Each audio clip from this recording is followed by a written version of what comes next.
Hello, Scorpio. Welcome to Dove and Serpent Tarot. If Scorpio is your sun, moon, or rising sign, this is your reading. Please hit the like button, leave a comment.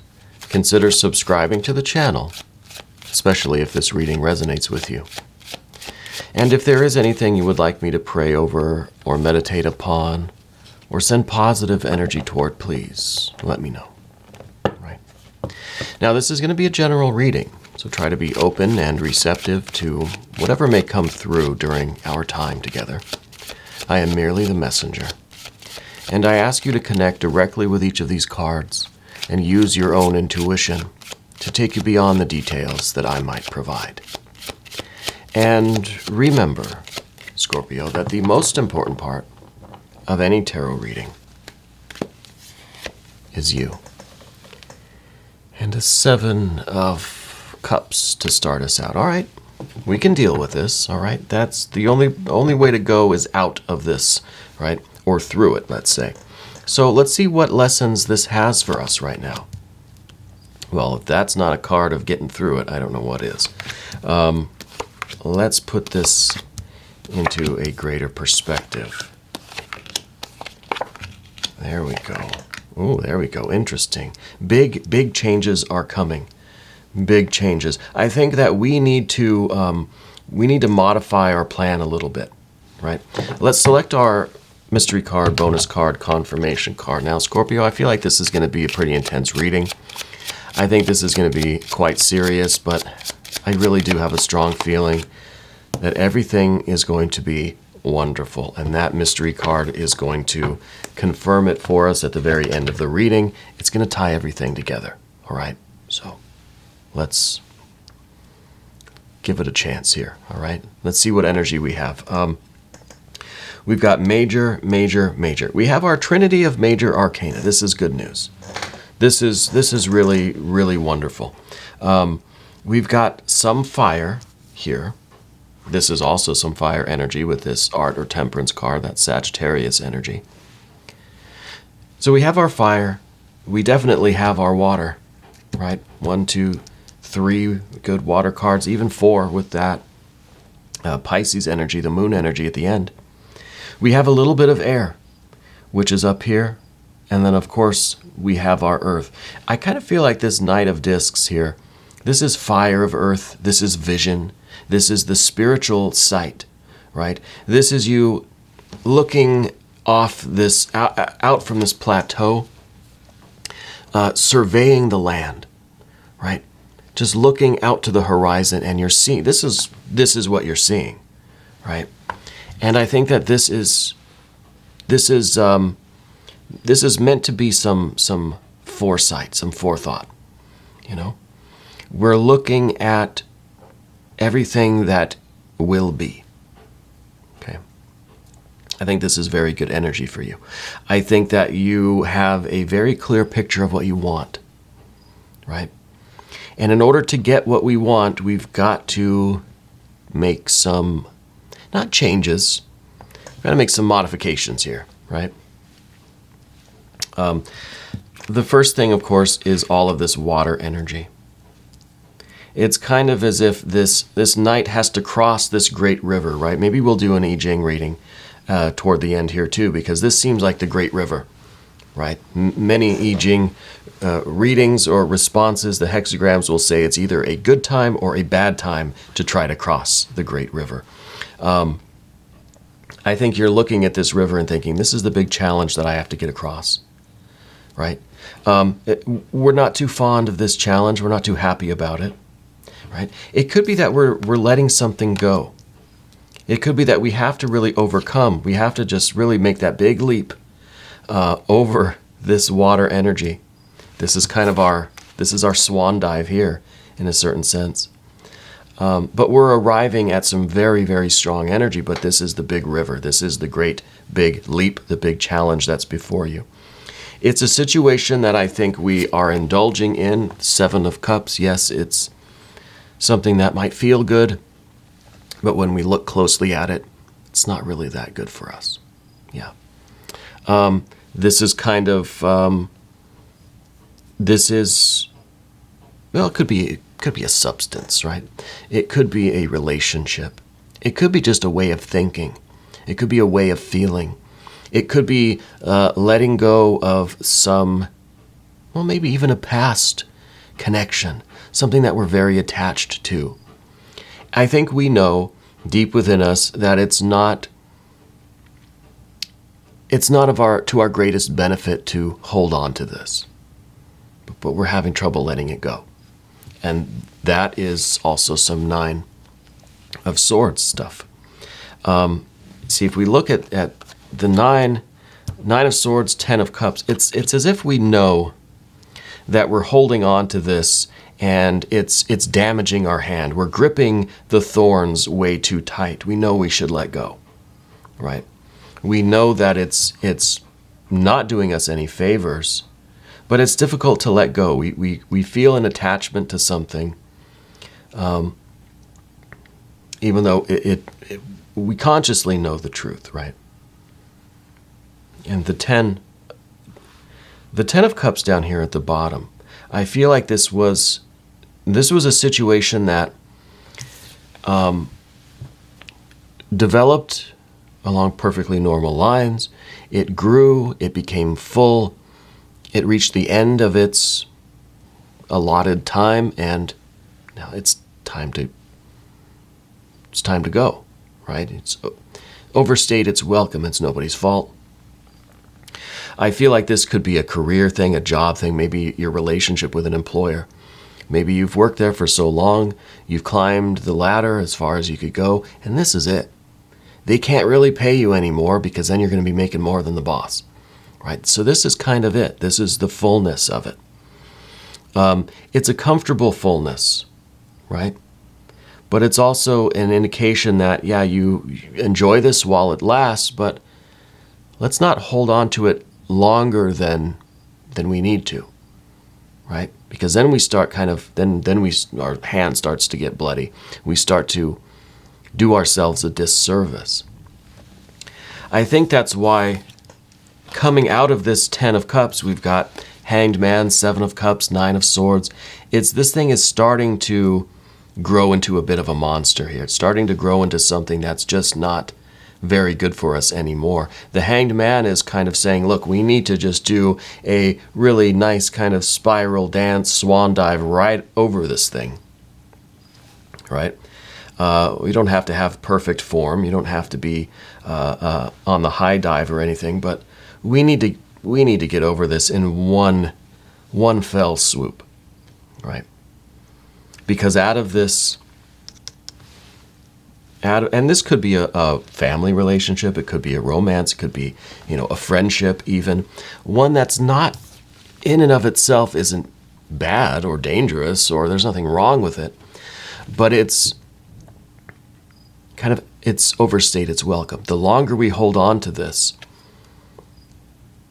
the more it starts to affect us negatively, right? Maybe staying in this friendship or this relationship or staying too attached to family or, and I'm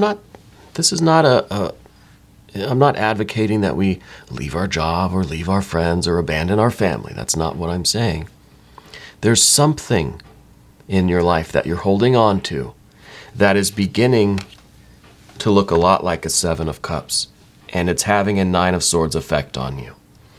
In and of itself, there's nothing wrong with that, but it's our attachment to it. I said at the beginning, we need to there's something that we need to adjust our behavior, we need to adjust our perception a little bit, because we're getting too attached to this 10 of Cups. Yeah, we need to leap over this, right? The Hanged Man is a card that is about voluntary sacrifice. It's saying, I'm willing to give this up for the greater good, maybe not just for your good, but for everyone involved. It's better to just kind of move on amicably, right? We're going to part as friends. You'll still get a good reference, that sort of thing. Because I feel like you have a lot more plans in the future. It's like this is what you see off into the distance, this Knight of Pentacles. You're really looking at this off in the distance, but we're thinking, man, this is a big river I've got to cross to get here to this land of milk and honey, right? This is where you are creating your future. This is a Four of Wands. It's fire manifested to earth. This is not the end destination, but this is a pretty good campsite for the night, right? And this is you now getting over this big river and starting to manifest your will, starting to put your creative ideas, your vision into practice, right? We're getting on with things. We're getting this wheel turning. We're getting our lives moving forward in our chosen direction, at our chosen pace. We're overcoming this main obstacle that we see right here, okay? And yes, the Nine of Swords, that is the realization that we've got to do the kind of painful thing and get over this river. This is kind of the Band-Aid that needs to come off, again, in kind of one fell swoop, in one pull of the Band-Aid.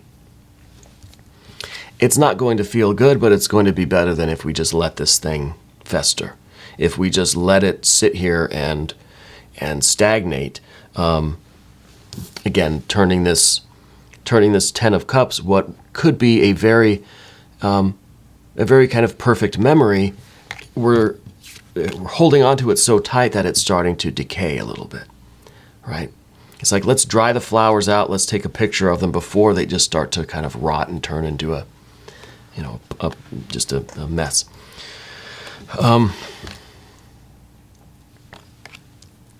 We want to be able to look back and remember it as this perfect kind of fullness, as a very joyous experience. But it's like we're trying to hold on to it longer than it's meant to be around. Okay, I don't want to stick on that too much, but I think it's very important for us to realize the necessity of getting over this situation, because it's the only thing that is preventing you from really getting this wheel moving and getting your plans into action, putting your system in place, and to start manifesting the rest of our lives. There's something in your way. It's this big river. It's not a little tiny stream. It's something that's quite large, I think. Moving to the path of the Serpent, now we're in this fire energy, so we're doing our creative work, right? We've got the fire.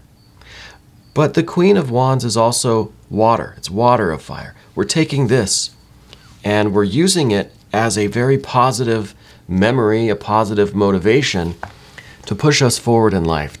It's moving forward in your life now with this very happy, joyous experience, this memory.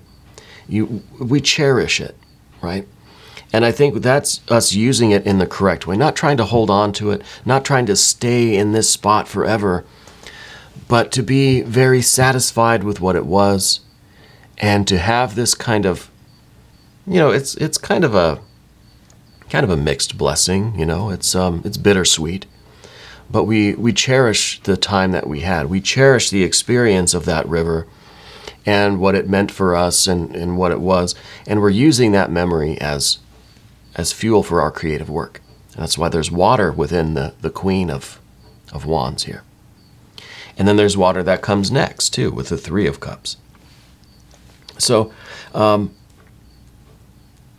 we're trying to be here with the Queen, right?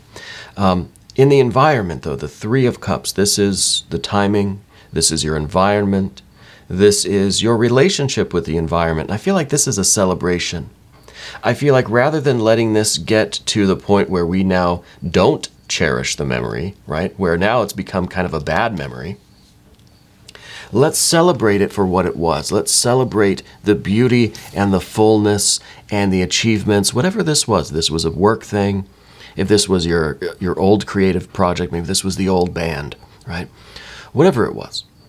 Let's celebrate the good times that we had as we kind of let the past go and focus our vision. Again, it's all about the vision for the future. We can see what's beyond the river. We got to cross that river and go to that sunrise, And this is the card that says it's time to celebrate the goodbye. This is the goodbye celebration. This is the appreciation, the love. This is the good memory. This is the idea that whatever this past experience was, is how you're creating love and beauty moving forward, right? We cherish that experience. We're thankful for it.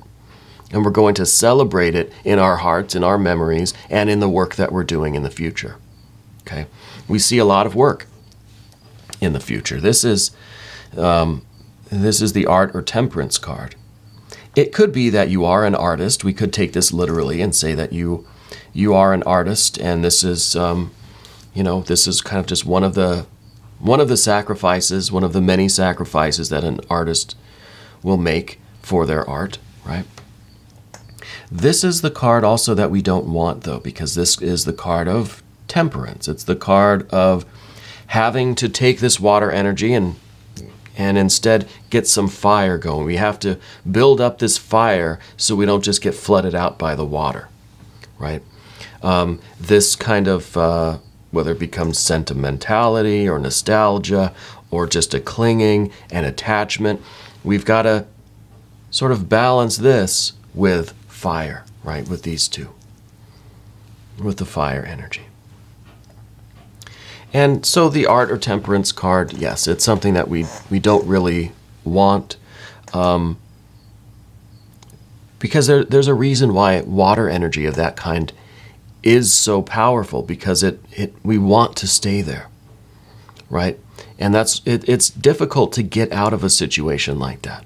It's kind of one of those things where the longer we stay, the more comfortable we get, and it makes that first step very, very difficult. I think once we get our first, let's say, foot in the water, it's going to be easier to cross the river, but it's that first step that is the first step that's difficult, right? So this is the card that says, look, you have this water energy. We need to get some fire in there to shake things up, to get things moving. And that's the hardest part. That's the most difficult part. We also have this idea of heart and mind being imbalanced, thinking and feeling functions being balanced. It's very much this energy again. It all kind of comes back to this river that's right in front of us. We have some air, we have some water, we have the idea of thinking and feeling, heart and mind being in balance. And again, it kind of speaks about the difficulty. We know that we need to cross this river, but we don't really want to. It's difficult for us to to move on from this, to get kind of maybe literally to get over this. But we need to be unified in heart and mind, right? We need to know and be ready, and we need to open our heart to the future, and we need to open our heart also to kind of celebrating this experience. Let's celebrate what it was. Let's not try to cling to it, which will ultimately kind of destroy our memory of it. We have to be unified, and that's the strategy for moving into the future. Now we've got this moon energy here. Now the moon is kind of it's the new moon. It's dark, right? But it's going to be increasing its light, right? It's going to be waxing. Or this is the new moon, the darkest night of the month, right? But the sun is just about to rise. So the light's about to dawn is the point here. But right now it seems like this is a very painful and dark and sorrowful place. And this, I think, is indicating the change that's coming, the light, the dawn. We're meant to be focused on the light, right? Your eyes kind of naturally are drawn to this beetle down here with that solar disk, and up here into that dark nightmare kind of landscape, the sun is about to emerge. Things will become clear. It's going to be okay, Right now we feel maybe like we're in this kind of darkness here, and we don't really believe that the sun is going to rise. There's part of us that just says losing this is going to be the worst thing ever. And there is no,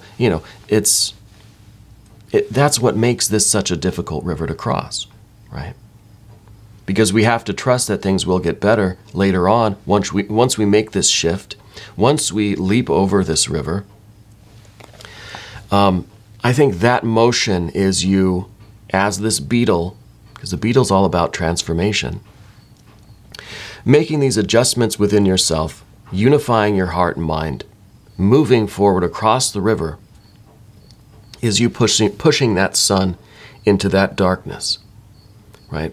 This is a card that's to remind you, you know what the future is going to be, because we started out with this vision, right? We started out with this this creative idea, and we're seeing what all could be, right?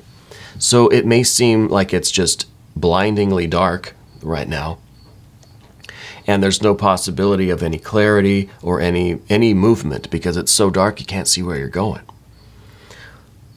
But remember that you do have that vision. You know what's coming on the other side of this dark night. You know that the sun is going to rise, that you will see everything clearly in your creative process, in your path of life, in your development. Even the cat agrees here. Okay. Well, let's look at the mystery card now. I'm curious what this is going to be. Part of me wants to see, an Empress energy. Maybe even I think a Chariot might be really good in this position too. It could be something on the nose like the Death card, which would be very on the nose for a Scorpio reading. Let's see what this is. Yeah. It is the Hermit. The Hermit might show a little bit of reluctance to do this, which is kind of what we've been talking about anyway. It's difficult to make this trip, right? It's difficult to go over this river, to make this journey. It's almost as if the Knight of Pentacles has gotten off the horse and has just snuck away into a cave and just said, I don't know yet what I want to do. Maybe this is the card that is saying, look, we need to spend the time to really look within, do the introspection, the circumspection, unify our heart and mind, find this lamp, find this guide within us. And then we can emerge from our little hermit cave and we can cross the river, right? Maybe we really need to meditate on it first. And that's perfectly fine. This is a card that says, take some time. Make sure you are comfortable with this progress. Do whatever you need to do to prepare yourself for this journey into your future across this river, right? The Hermit says that the answers are within you. And it might literally be that, coming down off of our horse, taking the armor off, sitting down, closing our eyes, and thinking and feeling, right? Meditate on what's going on within you. We understand. Then when we kind of awaken again, we'll be ready to cross that river. We'll understand, right? The higher understanding. We'll understand that. We'll understand what the next leg of our journey is. Okay. It's easy to just think, well, yeah, I know I need to let this stuff go. I know I need to keep going forward. It's a different thing to really understand that deep within your soul, right? It's easy to say, yeah, I know that's what I need to do. But really feeling it and experiencing it on this deep kind of hermit level is another thing altogether. So it could be that we need a little bit of time to come to this conclusion on your own, within your soul, with certainty. Find the lamp within you that will guide you through this dark transition. I feel like this is a big change in your life. This is a big moment for you. It's not to be taken lightly. Make sure that you are certain within yourself. Make sure that you get confirmation from within yourself. I did say I wanted to look at the I Ching, so let's do that now. All right. These are the 64 cards that they each have a hexagram on them, and the hexagrams are the encapsulation of the ancient Chinese wisdom and their connection with Source. I know this is not the traditional way of casting a hexagram, but we're going to do it anyway. I just want to see if there's one message from the E that will just, I don't know, maybe confirm a little bit of this for us, or just to give us that little bit of clarity or reassurance, right? Let's see what card wants to come out today. I think it is that one. 30, clarity. Constancy bears fruit, creating success. Raising female cattle is good fortune. Well, that's, the hexagram is 2 of the trigrams, the 3 lines on the bottom, the 3 lines on the top. Each of those symbols is representing the sun. Okay? It's sun over sun. It's double clarity. It's clarity outside, clarity inside. This is the clarity in the external world. We're going to see that sun rise.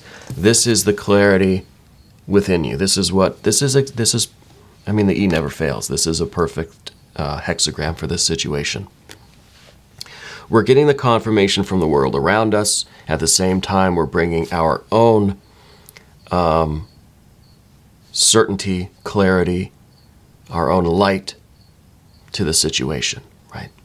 So as far as raising female cattle, I think it is talking about the idea of creation, the idea of nurturing something, building something up that is going to be long-lasting, right? We're trying to create this future. We're using this situation as creative fuel, right? To create the rest of our lives. And I think we're raising something that is going to, in return, take care of us. We take care of our life, of our world, of our friends, family, pets, plants, the universe, and it takes care of us, right? We're creating something that's going to take care of us. To me, that's a good relationship, The hexagram text on the back says, nurture your capacity to see and nourish new insights. Flashes of meaning bring clarity and lasting awareness, enabling you to see signs and messages all around you. Female cattle represent the reserves of strength that sustain mindfulness, along with a quiet willingness for that power to be used and guided. What do you see? What does it mean? And how can you nourish and sustain a high level of awareness? Very interesting, very cool. I like that. What do you see and what does it mean? To me, that's very interesting, because we started the reading talking about how this is all your vision. This is you standing on the plateau, looking at your future, and this is what you see. And in order to see this, we need light within us, and we need light outside. We need double sun. Light within, light without. We need clarity, right? And we do need the mindfulness. We need the heart-mind connected, unified, as our strategy to get over this big, difficult that's right in the middle. To get over this big, the big hurdle here. Anyway, thank you so much. We're going to do an extended. If you would like to check that out, just click on the link in the corner. New readings come out every day at 6 a.m. Chicago time, so be sure to subscribe. Hit the notification bell so you don't miss your next reading. I want to thank you for being here, and thank you very much for letting me read for you.